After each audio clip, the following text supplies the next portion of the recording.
내가 이르노니 너희는 성령을 따라 행하라. 그리하면 육체의 욕심을 이루지 아니하리라. 육체의 소욕은 성령을 거스르고 성령은 육체를 거스르나니 이 둘이 서로 대적하므로 너희가 원하는 것을 하지 못하게 하려 함이니라. 너희가 만일 성령의 인도하시는 바가 되면 율법 아래에 있지 아니하리라. 육체의 일은 분명하니 곧 음행과 더러운 것과 호색과 우상 숭배와 주술과 원수 맺는 것과 분쟁과 시기와 분냄과 당짓는 것과 분열함과 이단과 투기와 술 취함과 방탕함과 또 그와 같은 것들이라. 전에 너희에게 경계한 것 같이 경계하노니 이런 일을 하는 자들은 하나님의 나라를 유업으로 받지 못할 것이요 오직 성령의 열매는 사랑과 희락과 화평과 오래 참음과 자비와 양선과 충성과 온유와 절제니 이 같은 것을 금지할 법이 없느니라. 그리스도 예수의 사람들은 육체와 함께 그 정욕과 탐심을 십자가에 못 박았느니라.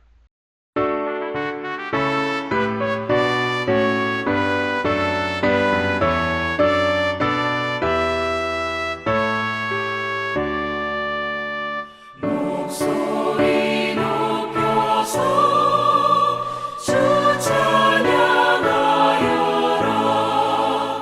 영광과 권세와 존귀와 위엄은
오늘은 고린도전서 9장 13절부터 살펴보겠습니다. 우리가 지난 시간에 살펴본 것처럼 사도 바울은 고린도 교회의 설립자임에도 불구하고 고린도 교회로부터 재정적인 지원을 받을 수 있는 권리를 사용하지 않았습니다. 그 이유는 고린도 교회가 성숙한 교회가 아니었기 때문에 복음을 전하는 일에 있어 자신의 권리가 방해가 되거나 그로 인해 시험에 들 수 있는 사람이 생길까 우려했기 때문입니다.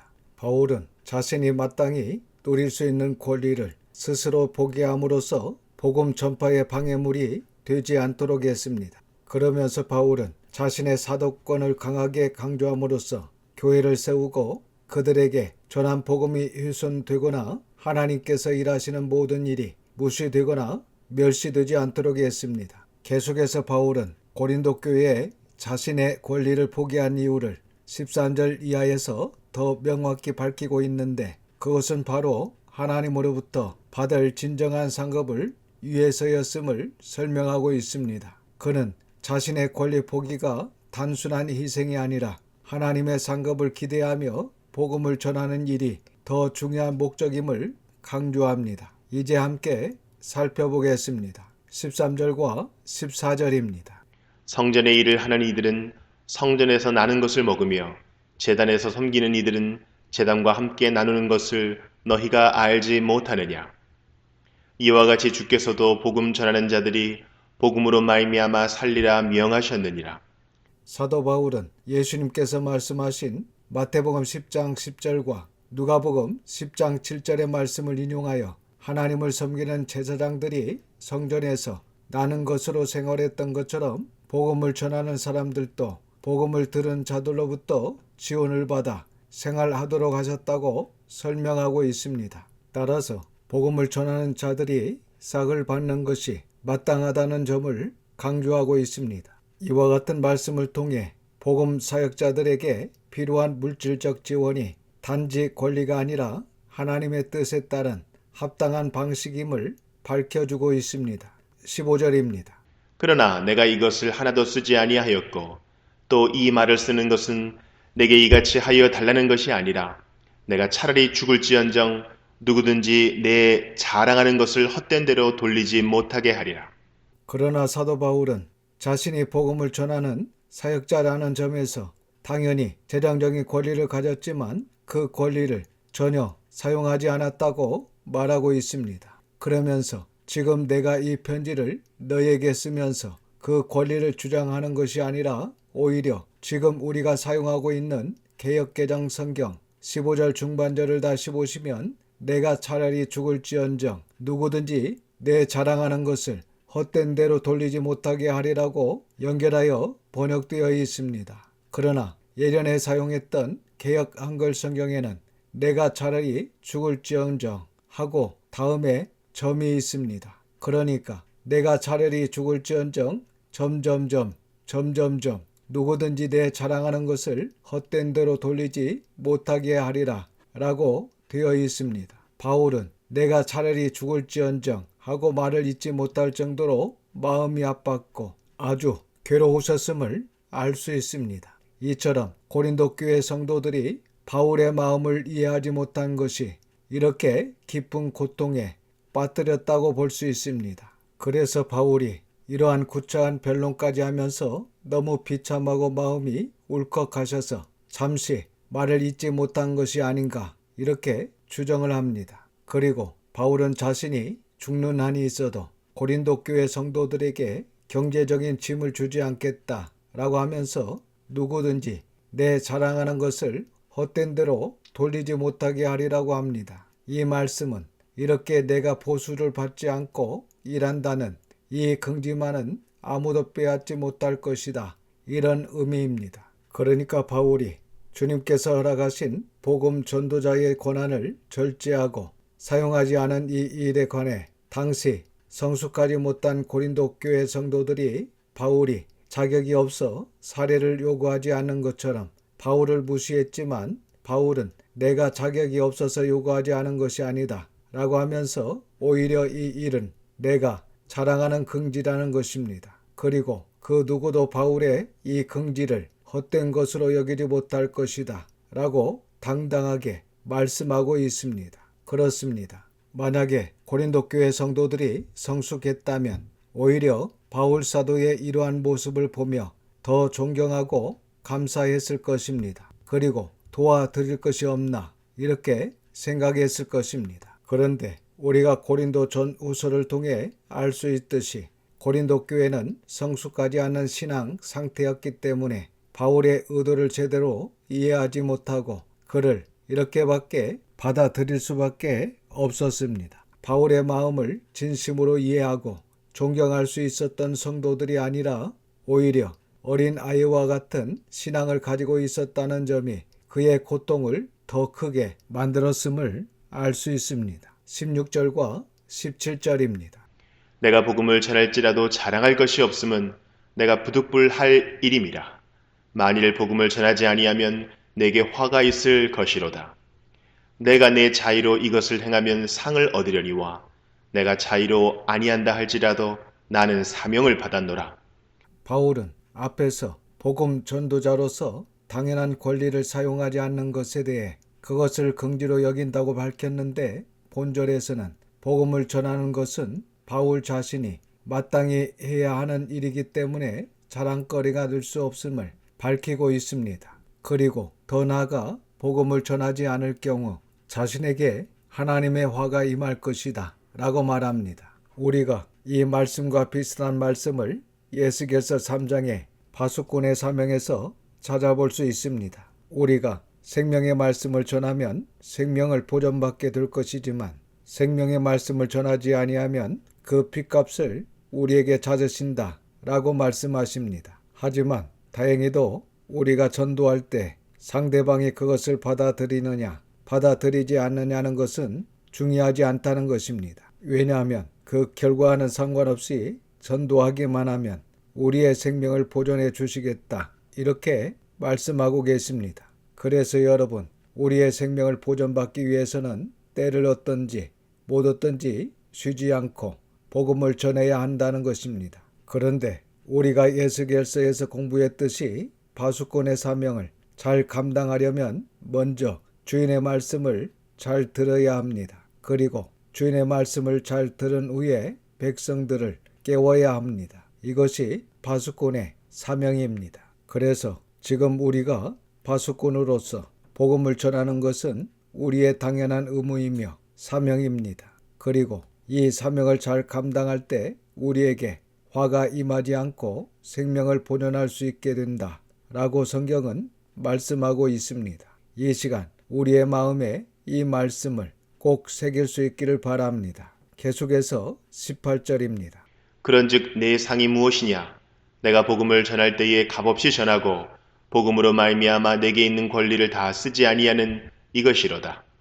이렇게 사도 바울은 자신이 마땅히 누릴 수 있는 권리와 권한을 절제하고 포기한 것이 자신의 진정한 상급이라고 말씀하고 있습니다. 그러니까 바울은 이 땅에서 일한 것에 대한 보상은 각 사람이 행한 대로 주시겠다는 주님의 말씀을 의지하여 내가 복음을 전할 때 권리를 주장하지 않은 이것이 나의 상이 될 것이다 라는 겸손한 자세로 일했다는 것입니다. 그래서 우리 역시 이러한 진리 전파를 위한 자신의 권리를 포기하는 자세야말로 전국의 상급과 직결된다는 것을 인식할 수 있어야 합니다. 그리고 바울과 같은 마음으로 자신이 하고 있는 일 자체를 가치 있고 기쁨을 주는 일로 여기는 자세야말로 일에 대한 성도로서의 성숙한 자세라고 할 수 있습니다. 그래서 각자의 자리에서 진리를 전파하기 위해 자신이 마땅히 누릴 수 있는 정당한 권리와 권한을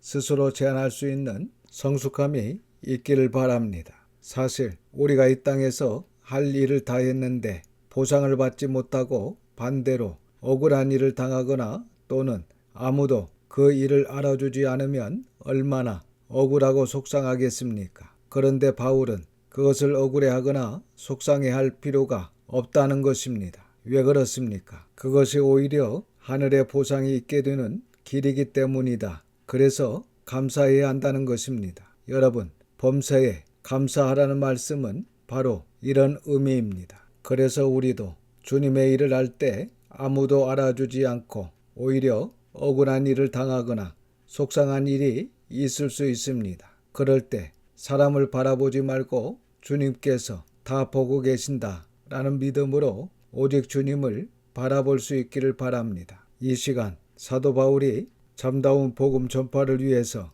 자신의 권리를 포기한다 라고 선포하신 것처럼 우리도 복음을 위한 우리의 권리를 포기하는 희생과 헌신이야말로 그리스도인의 진정한 자랑거리요 큰 긍지가 되며 더 나아가 그럴 때 하나님의 나라가 확장된다는 것을 마음에 새길 수 있기를 주님의 이름으로 축원합니다. 기도하겠습니다. 아버지 하나님, 하나님의 거룩하신 이름을 찬양합니다. 오늘도 귀한 말씀을 듣게 하시고 깨닫는 마음을 주셔서 감사드립니다. 사도 바울은 당연히 주장할 수 있는 권리조차도 절제하며 포기하는 참다운 복음 전도자로서 하나님 나라의 확장에 온 마음을 쏟는 귀한 말씀을 살펴보았습니다. 이 시간 저희들도 사도 바울과 같이 주의 일을 할 때 우리의 당연한 권리라 할지라도 절제하고 포기하는 희생과 헌신이 있게 하여 주시옵소서. 그리하여 저희들을 통하여 하나님의 나라가 확장되며 하나님의 뜻이 이루어지는 은혜가 있기를 소원합니다. 이번 한 주간도 온전한 주님만을 바라보며 나아가는 저희들의 믿음과 신앙과 인격이 성장하고 성화하고 성숙할 수 있도록 하나님의 선하신 손으로 도와주시옵소서. 모든 것을 감사드리며 우리 구주 예수님의 이름으로 기도드립니다. 아멘. 지금은 우리 구주 예수 그리스도의 은혜와 아버지 하나님의 그 크신 사랑하심과 성령님의 역사 충만 교통하심이 모든 성도와 자녀와 가정 위에 이제로부터 영원토록 함께 있을지어다. 아멘.